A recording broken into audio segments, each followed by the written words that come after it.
اهدنا الصراط المستقيم صراط الذين أنعمت عليهم غير المغضوب عليهم ولا الضالين صدق الله العظيم. قال الله تبارك وتعالى في شأن حبيبه مخبرا وآمرا إن الله وملائكته يصلون على النبي يا أيها الذين آمنوا صلوا عليه وسلموا تسليما. الصلاة والسلام وعلى آلك وأصحابك يا حبيب الله. الصلاة والسلام عليك يا نبي الله وعلى آلك وأصحابك يا خاتم النبيين. ہر طرح کی حمد و ثنا اللہ رب العالمین کے لیے کہ جو کائنات کا خالق اور مالک ہے، جس نے کائنات کی تمام نعمتیں میرے اور آپ کے لیے پیدا کی ہیں. اور ہر طرح کے درود نبی رحمت شفیع امت صلی اللہ علیہ وسلم کی ذات پر جب امتی آپ پر درود بھیجتا ہے تو اللہ تبارک و تعالیٰ اس کے درجات کو بھی بلند فرماتا ہے، اس کے گناہوں کو بھی معاف فرماتا ہے اور اس کے جنت میں جو ہے اس کے لیے نیکیاں بھی لکھ دی جاتی ہیں، جنت میں اس کے مقام کو بلند کیا جاتا ہے. میں اور آپ آج الحمدللہ ہمارا اس قوم میں درس قرآن کا جو سلسلہ ہم نے شروع کیا اس کا دوسرا آج درس ہے. اور الحمدللہ یہ محفل پاک جو ہے اس کا انداز حاکم حافظ سے تھوڑا مختلف ہوتا ہے، کیونکہ ہم نے کتابت کا جوہر تو دکھانا نہیں ہوتا، مقصد قرآن کی بات آپ تک پہنچانا ہے. اور قرآن مجید اتنی سادہ سی کتاب ہے، اتنی سادہ سی کتاب ہے کہ ہر ذی عقل کی جو عقلی سطح ہے اس تک پہنچ کے میرے رب نے کلام فرمایا ہے. اللہ تبارک و تعالیٰ کی حکمتیں، اس کا علم، اس کا شعور، اللہ تبارک و تعالیٰ کے علم کا کوئی ادراک نہیں کر سکتا، اتنا علم والا ہے، مگر اس نے جو کلام ہمارے ساتھ فرمایا ہے وہ ہماری عقلوں کے مطابق فرمایا ہے. اس وجہ سے درس قرآن کا انداز دیگر تقاریر جو ہوتی ہیں یا دیگر تقریریں جو ہوتی ہیں اس سے تھوڑا مختلف ہوتا ہے. اس میں تقریری اتار چڑھاؤ یہ کم ہوتے ہیں کیونکہ اصولی سی گفتگو کرنی ہوتی ہے. پچھلے درس میں ہم نے سورہ فاتحہ کا آغاز کیا تھا اور مالک یوم الدین تک پہنچے تھے. آج میں نے ارادہ کیا ہے کہ سورہ فاتحہ کو مکمل کیا جائے، سورہ بقرہ کا تعارف کرواؤں اور اس کی پہلی 4 آیات جو ہے وہ بھی انشاءاللہ ان کا بھی آج جو ہے وہ درس ہوگا. اللہ رب العالمین کی بارگاہ میں دعا ہے کہ میرا رب ہمیں حق بیان کرنے، حق سننے اور سن کر اس پر عمل کرنے کی توفیق عطا فرمائے. آمین. تو یہ جو درس ہے اس کے اغراض و مقاصد بھی میں بتا دوں آپ کو کہ جو زمانہ چل رہا ہے اس زمانے میں جہاں علم عام ہوا وہاں بڑے سارے ایسے باطل لوگ کہ جنہوں نے قرآن کا نام لے کے ہمارے نوجوانوں کو گمراہ کرنا شروع کیا اور کہتے ہیں ہم تو قرآن کی بات کرتے ہیں، ہم قرآن سے ہٹ کے کسی اور چیز کی بات ہی نہیں کرتے. تو آؤ سنو کہ قرآن جو ہے وہ حقیقت میں کس طرح کلام کرتا ہے اور قرآن کا حقیقی جو معنی ہے وہ امت تک پہنچانا، وہ لوگوں تک پہنچانا، گاؤں کلیا جا کے اپنے نوجوانوں کو، بزرگوں کو ان کے دین کو بچانا جو ہے وہ مقصد ہے. ایاک نعبد و ایاک نستعین، یہ آیت مبارکہ ایک ایسی آیت مبارکہ ہے کہ جس کو پڑھنے کے بعد بڑے سارے لوگ جو ہیں وہ اپنے مذہب، اپنے مسلک کو بیان کرتے ہیں. حالانکہ یہ سادہ سی آیت مبارکہ، اس میں کوئی اتنا پیچیدگی ہے ہی نہیں. سادہ سی آیت مبارکہ ہے کہ یا رب العالمین ایاک نعبد، اے میرے رب ہم تیری ہی عبادت کرتے ہیں، و ایاک نستعین، اور تجھی سے مدد مانگتے ہیں. دیکھیں عبادت جو ہے یہ اللہ رب العالمین کے علاوہ کسی کی ہو ہی نہیں سکتی. کیونکہ عبادت کے لائق اگر کوئی ہے تو وہ صرف رب العالمین کی ذات ہے. ہم اپنے رب کے علاوہ کسی کو عبادت کے لائق نہیں سمجھتے. کوئی بھی شخص ہو، چاہے وہ پڑھا لکھا ہے، چاہے وہ ان پڑھ ہے، چاہے جیسا بھی اس کا زندگی گزارنے کا انداز ہے، اس سے پوچھا جائے کہ بتاؤ عبادت کس کی کرتے ہو، سجدہ کس کو کرتے ہو، تو وہ یہی کہے گا کہ میں رب وحدہ لا شریک کی عبادت کرتا ہوں. یہ پروپیگنڈا ہے کہ جی فلاں جو ہے وہ قبروں کی عبادت کرتے ہیں، فلاں جو ہے وہ قبروں کی پوجا کرتے ہیں. الحمدللہ یہ مسجد میں جب ہم نماز پڑھتے ہیں تو یہ سامنے جو ہے وہ محراب ہے، اور محراب میں آ کے تمام احباب دیکھ سکتے ہیں کہ محراب کے سامنے کوئی قبر نہیں ہے.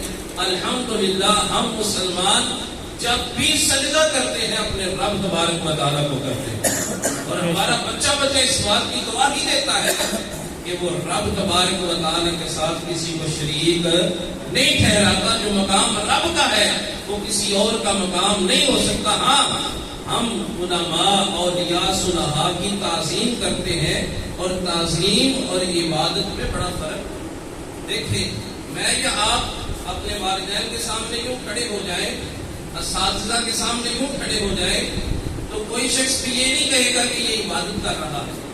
ہر شخص یہی کہے گا کہ بھئی تعظیم کی نیت سے کھڑا ہے.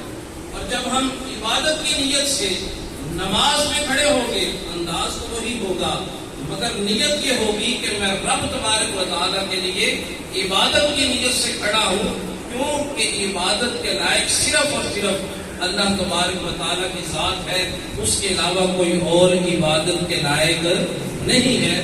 تو ہم سورہ فاتحہ، کیونکہ سورہ فاتحہ جو ہے یہ قرآن مجید کا تتمہ ہے، قرآن مجید کا خلاصہ ہے، قرآن مجید کا پیش خیمہ ہے. اللہ تبارک و تعالیٰ نے سورہ فاتحہ کے اندر پورے قرآن مجید کی جو تعلیمات ہیں ان کو اجمالاً بیان فرما دیا.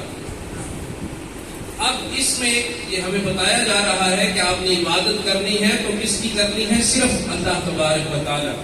وَإِيَّاكَ نَسْتَعِينُ، اور یا رب العالمین ہم تجھی سے مدد مانگتے ہیں، ہم تجھی سے مدد مانگتے ہیں. اب اگر ہم کسی اور سے مدد مانگ لیں تو کیا اس مدد مانگنے سے اللہ تبارک و تعالیٰ کا مددگار ہونے میں کوئی فرق آتا ہے؟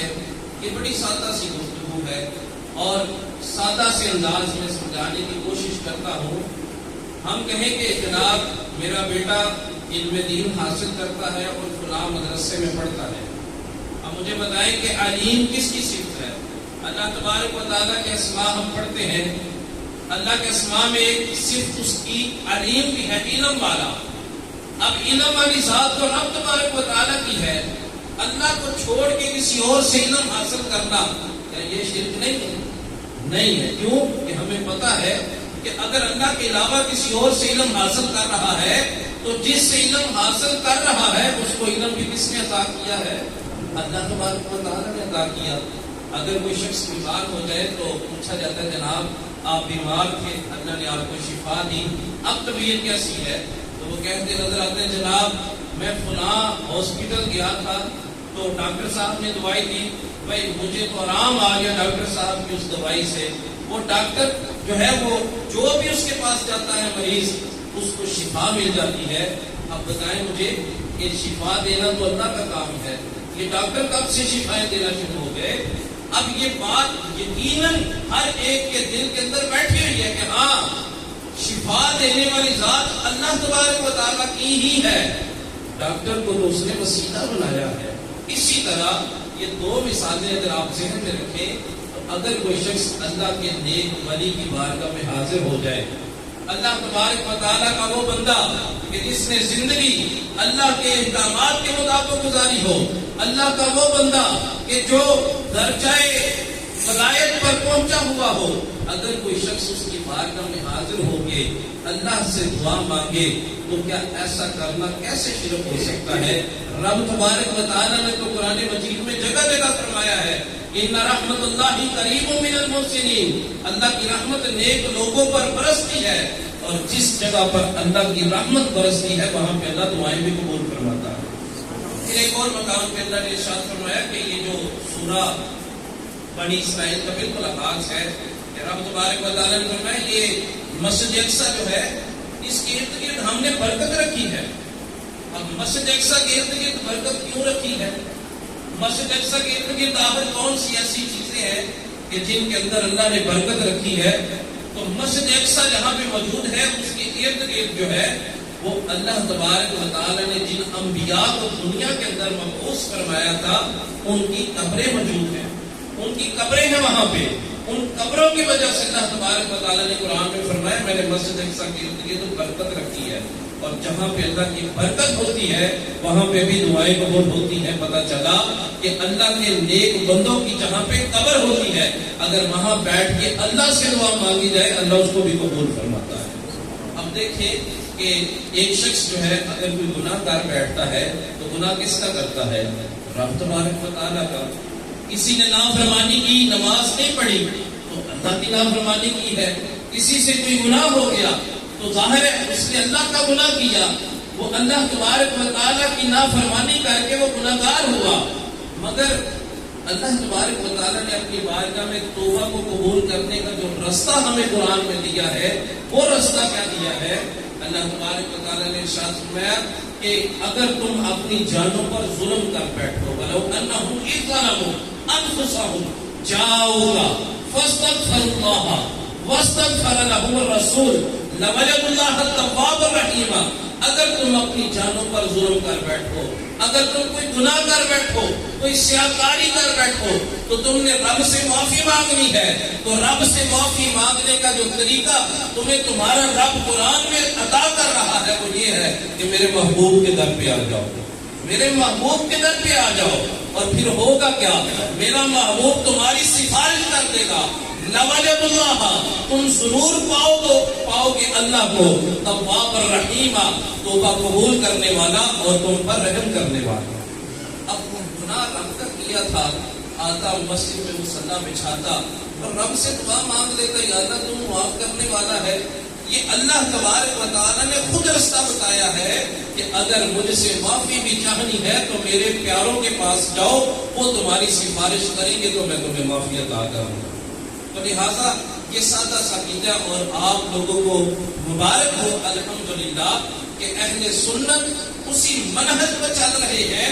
اہل سنت کا رستہ جو ہے وہ وہی رستہ ہے جو رستہ قرآن بتاتا ہے. آپ کو اس بات کی مبارک ہو. اور جو نئے نئے راستے بنانے والے لوگ ہیں وہ قرآن کی تعویلات اپنی مرضی سے کرنا چاہتے ہیں, کیونکہ احادیث کا انکار بھی عام ہوتا چلا جا رہا ہے اور تفسیر بالرائے, اپنی رائے سے تفسیر بیان کرنا. دیکھیں میں نے ایاک نعبد و ایاک نستعین کی جو تفسیر عرض کرنے کی کوشش کی آپ تک, میں نے قرآن کی 3-4 آیات کے ذریعے جو ہے وہ اس بات کو سمجھایا. تو یہ قرآن کی تفسیر جو ہے اس کا سب سے اہم درجہ جو ہے وہ کیا ہے؟ تفسیر قرآن بالقرآن, یعنی قرآن کی آیات کی تفسیر بیان کی جائے قرآن کی آیات کے ہی ذریعے. تو الحمدللہ ہم نے جو پہلا درجہ ہے نا قرآن کی تفسیر کا, اس کے ذریعے ہم نے تفسیر کو بیان کیا کہ قرآن کی آیات کی تفسیر جو ہے وہ قرآن کی آیات کے ذریعے ہی کی جائے. پھر آگے چلتے ہیں کہ ایاک نعبد و ایاک نستعین اہدنا الصراط المستقیم. یا رب العالمین مجھے صراط مستقیم کی ہدایت عطا فرما. صراط مستقیم, صراط مستقیم کس چیز کا نام ہے؟ صراط مستقیم درست عقائد کا نام ہے. صراط مستقیم نبی صلی اللہ علیہ وسلم کی تعلیمات کا نام ہے. اور علماء نے تو یہاں تک لکھا کہ حضور کی ذات کے ساتھ جڑ جانا یہی صراط مستقیم ہے. اچھا تو اهدنا الصراط المستقیم صراط الذین انعمت علیہم غیر المغضوب علیہم ولا الضالین. یا اللہ ان لوگوں کا رستہ دکھا جن پر تو نے انعام کیا, ان لوگوں کا رستہ. اب یہاں پہ بھی الحمدللہ آپ لوگوں کو مبارک ہو کہ آپ وہ خوش قسمت لوگ ہیں کہ جو اللہ والوں سے محبت کرتے ہیں, ان لوگوں سے محبت کرتے ہیں جو اللہ کے دین کو عام کرنے والے ہیں, جو عبادات حاصل کر کے اللہ تبارک و تعالیٰ کا قرب حاصل کر چکے ہیں. ہم ہر شخص کے بارے میں آج کے زمانے میں لوگ کہتے ہیں کہ اللہ کے علاوہ کسی اور کی طرف رجوع نہیں کرنی چاہیے، کسی اور کی طرف نہیں جانا چاہیے، اور بڑی عجیب سی اصطلاح ہے غیر اللہ۔ ہم غیر اللہ نہیں کہتے بلکہ ہم اہل اللہ کہتے ہیں، اللہ والوں کی بات کرتے ہیں۔ تو یہاں قرآن میں بھی اللہ نے اللہ والوں کی بات کہی ہے۔ قرآن میں یوں بھی تو ارشاد فرمایا جا سکتا تھا کہ یا اللہ ہمیں رستہ دکھا جو تیرا رستہ ہے، یا اللہ ہمیں وہ رستہ دکھا جو رستہ تیرے محبوب کا رستہ ہے۔ یہ نہیں کہا، اللہ نے خود ہمیں یہ تعلیم دی ہے کہ ان کا رستہ مانگو، صراط الذین انعمت علیہم، یا اللہ ان لوگوں کا رستہ عطا فرما جن پر تو نے انعام فرمایا ہے۔ نبی کریم صلی اللہ علیہ وسلم حدیث پاک بخاری شریف کی حدیث پاک حضور نے ارشاد فرمایا کہ میری بنی اسرائیل کے 72 فرقے بنے تھے، میری امت کے 73 فرقے بنے۔ عرض کیا حضور ان 73 فرقوں میں سے حق پہ کون ہوگا؟ وہ کون سا فرقہ ایسا ہوگا کہ جس کے اندر وہ نشانی پائی جائے گی کہ اس کا اندازہ ہو جائے کہ یہ حق پہ ہے؟ اب سن لے کہ رسول اللہ صلی اللہ علیہ وسلم نے کیا جملہ ارشاد فرمایا۔ نبی کریم صلی اللہ علیہ وسلم ارشاد فرماتے ہیں جو میرے طریقے پر ہوگا یا میرے صحابہ کے طریقے پر ہوگا وہی لوگ حق پہ ہوں گے۔ اب یہاں پہ یہ نہیں چاہتا میں کہ قرآن کے طریقے پہ ہوں گے، یہ بھی نہیں ارشاد فرمایا کہ جو اللہ کے طریقے پر ہوں گے، فرمایا کہ جو میرے طریقے پر ہوگا، میرے صحابہ کے طریقے پر ہوگا وہی حق ہوگا۔ مجھے بتائیں کہ کیا حضور کی ذات اللہ تبارک و تعالیٰ کی ذات ہے؟ معاذ اللہ، اللہ کی ذات نہیں ہے۔ کیا صحابہ جو ہے وہ غیر اللہ نہیں ہے؟ تو اب نبی کریم صلی اللہ علیہ وسلم نے غیر اللہ کے راستے کو اللہ کا راستہ بتایا؟ معاذ اللہ، ایسا نہیں ہے۔ اصل بات یہ ہے کہ نبی کریم صلی اللہ علیہ وسلم نے بھی اور اللہ تبارک و تعالیٰ نے بھی ہمیں یہ رستہ بتایا ہے کہ جو میرے نیک بندے ہیں، جو ان کا رستہ ہے وہ گویا کہ رب تبارک و تعالیٰ کا رستہ ہے۔ اب آپ کو یہاں پہ بھی مبارکباد دیتا ہوں کہ الحمدللہ ہمارا بچہ یہ جانتا ہے کہ جو داتا گنج بخش علی اجمیری کا رستہ ہے وہی رب کا رستہ ہے، جو خواجہ معین الدین چشتی اجمیری کا رستہ ہے وہی رب کا رستہ ہے، اور جو رستہ شیخ عبد القادر جیلانی آپ کا رستہ ہے وہی رب کا رستہ ہے۔ جو ان رستوں پہ چل پڑا، جن رستوں پہ یہ بزرگان دین چلے تھے، اللہ تبارک و تعالیٰ کا قرب اس کو بھی مل جائے گا۔ تو زندگی آسان ہو گئی۔ انسان کی ایک عادت ہے کہ یہ کسی کو اپنا رہنما مانتا ہے۔ دیکھیں، میں نے یا آپ نے کوئی بھی ہنر حاصل کرنا ہو تو میں کسی ایسے شخص کے پاس جاؤں گا جو اس ہنر کا رہنما ہوگا، اس ہنر کا جو ہے وہ سارا کچھ جاننے والا ہوگا۔ اسی طرح انسان کی نفسیات کے مطابق اس کو بتایا گیا کہ بھائی اگر تو نے ہدایت حاصل کرنی ہے تو تلاش کر ان لوگوں کو جنہوں نے اللہ کے راستے میں عبادات کے ذریعے ہدایت حاصل کی، جنہوں نے اللہ کے راستے میں محنت کی ہے، تو ان کے پاس بیٹھ، ان کے راستے پہ چل، اللہ تجھے بھی ہدایت عطا فرما دے۔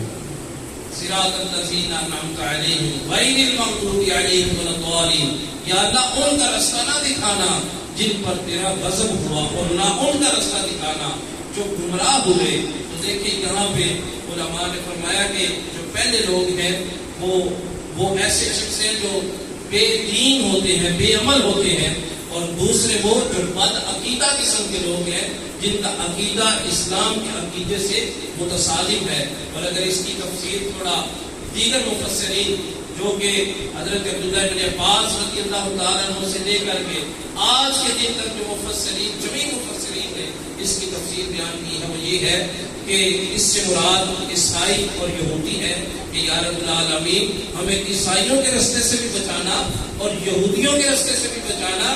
کہیں ایسا نہ ہو کہ عیسائیوں کی طرح اور یہودیوں کی طرح ہم بھی ان رستوں پہ چل پڑے جن رستوں پہ وہ چل پڑے تھے۔ اب سنیں کہ عیسائیوں اور یہودیوں سے پناہ کیوں مانگی؟ عیسائی وہ قوم ہے کہ جنہوں نے حضرت موسیٰ علیہ السلام، حضرت عیسیٰ علیہ السلام کو اپنی آنکھوں سے دیکھا تھا۔ حضرت عیسیٰ علیہ السلام کے ہاتھ سے کوڑ کے مریضوں کو درست ہوتے دیکھا تھا۔ حضرت عیسیٰ علیہ السلام آپ مٹی کے ساتھ ایک پرندہ بناتے اور اس پرندے پر پھونک مارتے اور وہ فضا میں اڑتا۔ یہ منظر عیسائیوں نے اپنی آنکھوں سے دیکھا تھا، مگر عیسائی گمراہ کیوں ہو گئے؟ اور صرف یہ نہیں دیکھا بلکہ عیسائیوں نے یہ بھی دیکھا کہ حضرت عیسیٰ علیہ السلام مردے کو پاؤں کی ٹھوکر سے اٹھا لیا کرتے تھے اور کہتے تھے قم بِإِذْنِ اللَّهِ، اٹھ اللہ کے حکم سے، اور مردے بھی زندہ کیا کرتے تھے۔ قرآن میں دلیل موجود ہے۔ اور پھر بھی یہ عیسائی جو ہے وہ گمراہ کیسے ہو گئے؟ عیسائی اس وجہ سے گمراہ ہوئے کہ انہوں نے حضرت عیسیٰ علیہ السلام کو اللہ کا بیٹا کہنا شروع کر دیا۔ انہوں نے حضرت عیسیٰ علیہ السلام اور اللہ تبارک و تعالیٰ جو ہے ان کے درمیان رشتہ پیدا کر دیا، اور حضرت عیسیٰ علیہ السلام کو اللہ کا بیٹا کہنا شروع کر دیا۔ وہ گویا کہ اللہ کے ساتھ شرک کو شروع کر دیا۔ اس وجہ سے عیسائی گمراہ ہو گئے اور صراط مستقیم سے ہٹ گئے۔ اب یہودیوں کی بات کرتے ہیں۔ یہودیوں نے کیا کیا؟ یہودی وہ قوم ہے کہ جنہوں نے اللہ تبارک و تعالیٰ کی آپ بات سنیں، بس قرآن مجید کی بات ہے، اور یہ وہ باتیں ہیں جو مولانا حضرات آ کر کے گاؤں میں نہیں بتاتے۔ اس کی وجہ یہ ہے کیونکہ اس میں تقریر کے دوران واہ واہ سبحان اللہ اور وہ پیسوں کی برسات اور وہ معاملات وہ بڑے تھوڑے ہوتے ہیں۔ اس بات کو سننے والے بھی چند لوگ ہوتے ہیں۔ اس کی وجہ کہ زمانہ ایسا ہے کہ ہم صرف یہ جو قانون کا چسکا ہے وہ پورا کرتے ہیں۔ واہ واہ سبحان اللہ، علامہ صاحب نے تو کمال کر دیا، آج کتنے اشعار سنائے ہیں، آج جناب واقعہ سنایا، جناب کمال کر دیا۔ تو بھائی قرآن آیا ہے ہماری ہدایت کے لیے، ان حاضر قرآن یہدی للتی ہی اقوم۔ قرآن وہ کتاب ہے کہ جو بالکل سیدھا راستہ دکھاتی ہے۔ قرآن وہ کتاب ہے کہ جو اللہ تبارک و تعالیٰ تک لے کے جاتی ہے۔ قرآن کے اندر اللہ نے ہدایت رکھی ہے، ذالک الکتاب لا ریب فیہ ھدی للمتقین، یہ کتاب متقین کے لیے ہے۔ اس کتاب کے اندر اللہ نے ہدایت رکھی ہے، اور قرآن مجید کی تو کیا ہی بات ہے۔ میں یہ یہودیوں کی بات مکمل کر دوں تو پھر اس کے بعد قرآن کی بات کرتے ہیں۔ یہودی وہ قوم ہے کہ جنہوں نے اللہ کی نعمتیں اپنی آنکھوں کے سامنے اترتی دیکھی، منو سلوا کی صورت میں۔ یہودیوں پر اللہ تبارک و تعالیٰ کے اتنے انعامات ہیں کہ جب یہ تپتی ہوئی دھوپ میں باہر نکلتے تو ان پر بادل سایہ کیا کرتے تھے، ان کے کپڑے میلے نہیں ہوا کرتے تھے، ان کا کھانا خراب نہیں ہوا کرتا تھا۔ انہوں نے حضرت موسیٰ علیہ السلام سے کہا کہ ہمیں پیاس لگی ہے۔ اللہ تبارک و تعالیٰ نے فرمایا موسیٰ پتھر پر اپنا عصا مارو، اور اس میں سے 12 چشمے جاری فرما دیے۔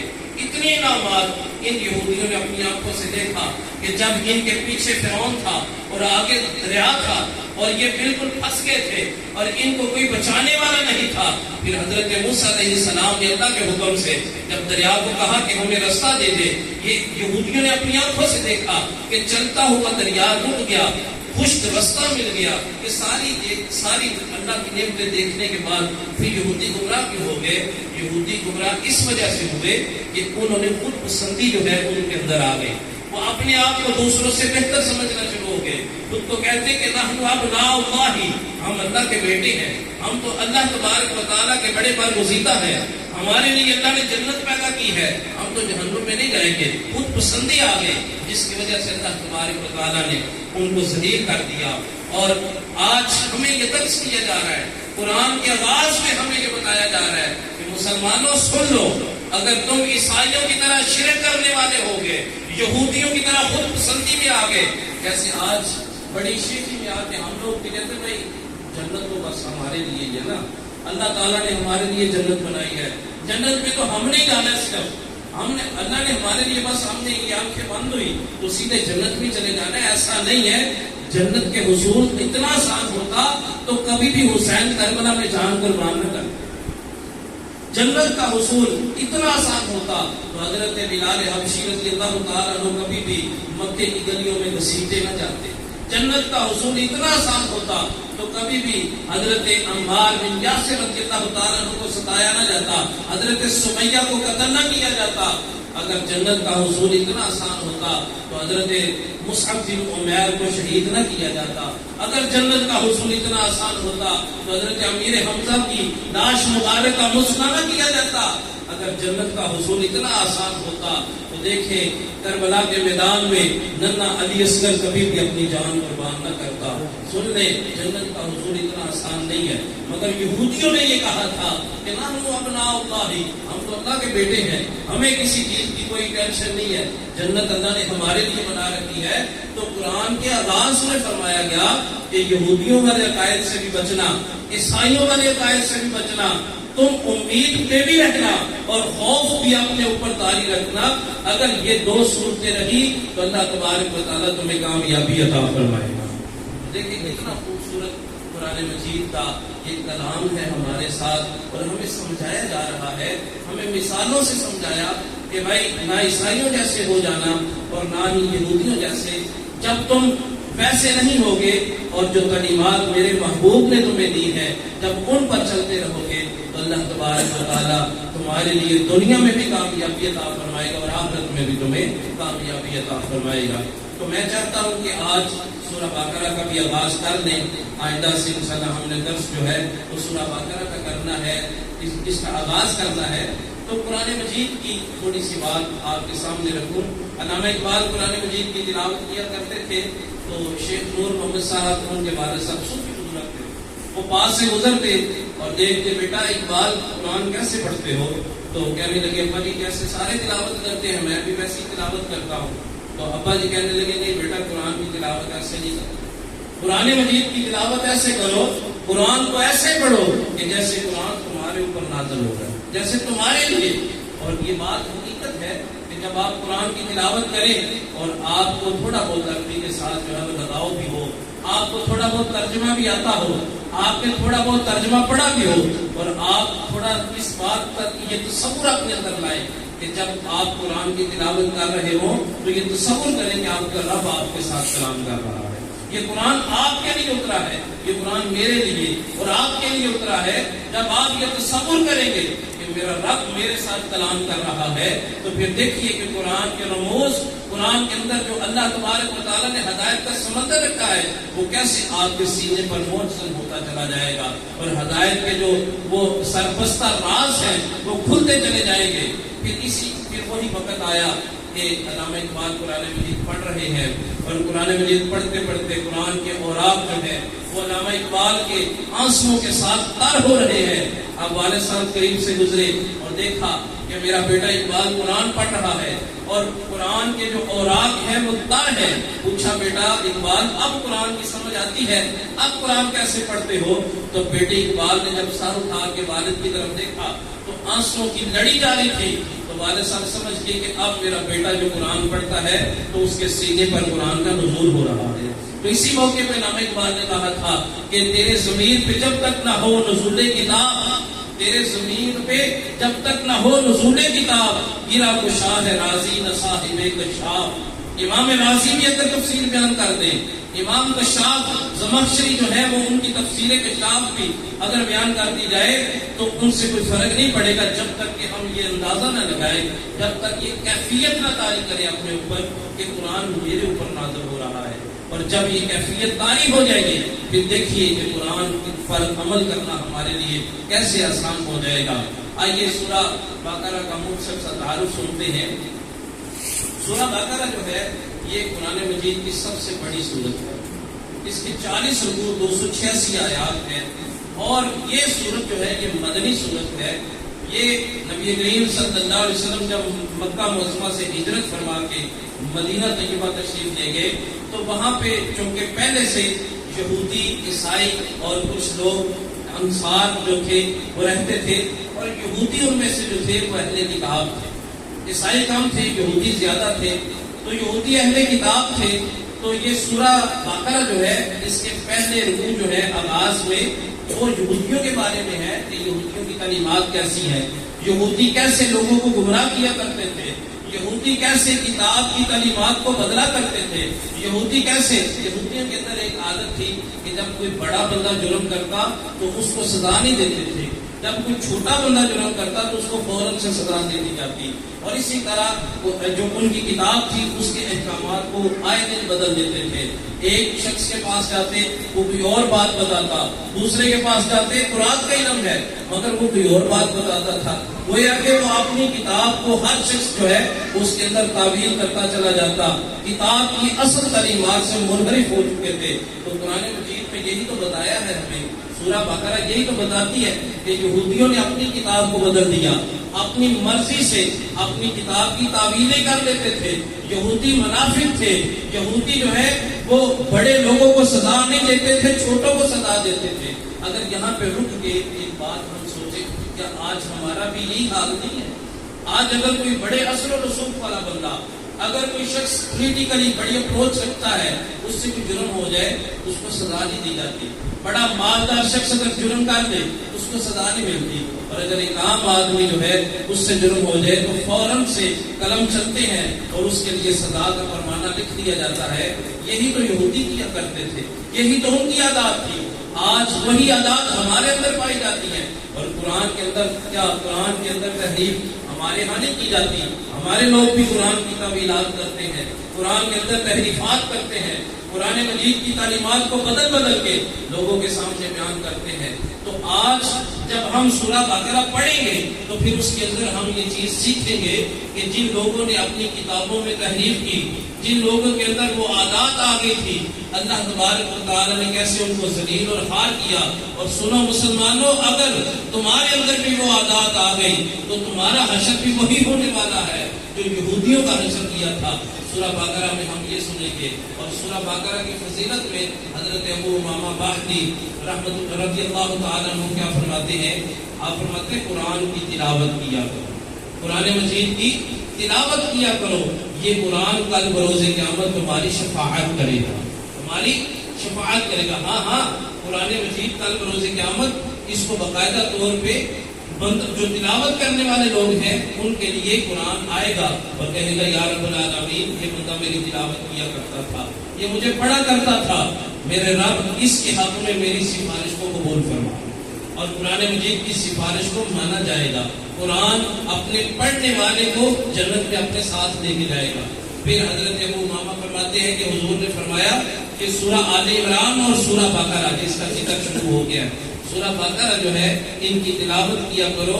یہ کل بروز قیامت دو سائبان کی طرح آئیں گے، دو بادلوں کی طرح آئیں گی اور اپنی تلاوت کرنے والے کی سفارش کریں گے اور اللہ تبارک و تعالیٰ کی بارگاہ میں اس کی شفاعت کر کے اس کو جنت میں ساتھ لے گئے. یہ سورہ بقرہ کی بات ہے. پھر ایک اور مقام پہ حدیث پاک کا مفہوم ہے. حضور فرماتے ہیں جس گھر میں سورہ بقرہ کی تلاوت کی جاتی ہے اس گھر میں شیطان نہیں آتا، اس گھر سے شیطان بھاگ جاتا ہے، اس گھر پر جادو اثر نہیں کرتا جس گھر کے اندر سورہ بقرہ کی تلاوت کی جاتی ہے. اور نبی پاک صلی اللہ علیہ وسلم نے ارشاد فرمایا ہر چیز کی کوئی نہ کوئی بلندی ہوتی ہے اور قرآن کی بلندی جو ہے وہ سورہ بقرہ ہے، اور سورہ بقرہ کی بلندی جو ہے وہ اس کے اندر جو آیت الکرسی رکھی گئی ہے وہ سورہ بقرہ کی بلندی ہے. تو انشاءاللہ آئندہ جو ہے وہ ہمارے درس میں ہم سورہ بقرہ کی پہلی 5 آیات جو ہے ان کا درس سنیں گے اور ہمیں پتہ چلے گا کہ سورہ بقرہ میں کہ اللہ تبارک و تعالیٰ نے ہمیں جو منافقین کے حالات بتائے ہیں. اب منافقین کی بھی چند قسمیں تھیں، یہ انشاءاللہ جب ان کا ذکر آئے گا اگلے درس میں تو میں وہ عرض کروں گا کہ منافقین جو تھے ان کے اندر کیا کیا جو ہے وہ عادات تھی. اور کہیں ایسا تو نہیں کہ وہ عادات ہمارے اندر آج پیدا ہو چکی ہے، کہیں ایسا تو نہیں کہ وہ عمل ہم بھی کر رہے ہیں جو اس وقت منافق کیا کرتے تھے. تو ذرا یہ بھی انشاءاللہ اپنا جائزہ لیں گے کہ کہیں ایسا تو نہیں ہمارے عمل ان سے مل رہے ہیں. اللہ تبارک و تعالیٰ ہمیں عمل کی توفیق عطا فرمائے. اللہ رب العالمین ہمیں قرآن کا فہم عطا فرمائے. اور میں نے پہلے درس میں کہا تھا کہ قرآن مجید کا جو تفسیر کا انداز ہوتا ہے، قرآن مجید کا جو درس ہوتا ہے یہ عام تقریروں سے ہٹ کے ہوتا ہے.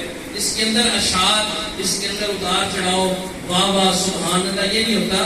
قرآن مجید کا جو نزول ہے وہ بھی اسی طرح سنجیدگی کے ساتھ ہوا، حتیٰ کہ نبی کریم صلی اللہ علیہ وسلم جب اپنے صحابہ کو قرآن سمجھا رہے ہوتے تو صحابہ اتنے انہماک کے ساتھ بیٹھے ہوتے کہ پرندے آ کر کے ان کے سروں پہ بیٹھ جایا کرتے تھے، گویا کہ مجسمے بیٹھے ہوئے ہیں. اور صحابہ کرام اتنے غور سے قرآن کو سنا کرتے تھے. اور اصل چیز یہی ہے کہ ہمیں قرآن کی بات بتائی جائے، ہمیں بتایا جائے کہ قرآن میں ہمارے رب نے ہمارے ساتھ باتیں کیا کی ہیں، ہمیں یہ بتایا جائے کہ قرآن ہمارے ساتھ کیا گفتگو کرتا ہے جو آج کے زمانے کی ضرورت ہے. اللہ رب العالمین ہمیں قرآن کی سچی سمجھ عطا فرمائے، قرآن کی سچی لگن عطا فرمائے اور قرآن کا ہمیں فیضان عطا فرمائے. علینا الا البلاغ. 2 شعر پڑھتے ہیں. شام کی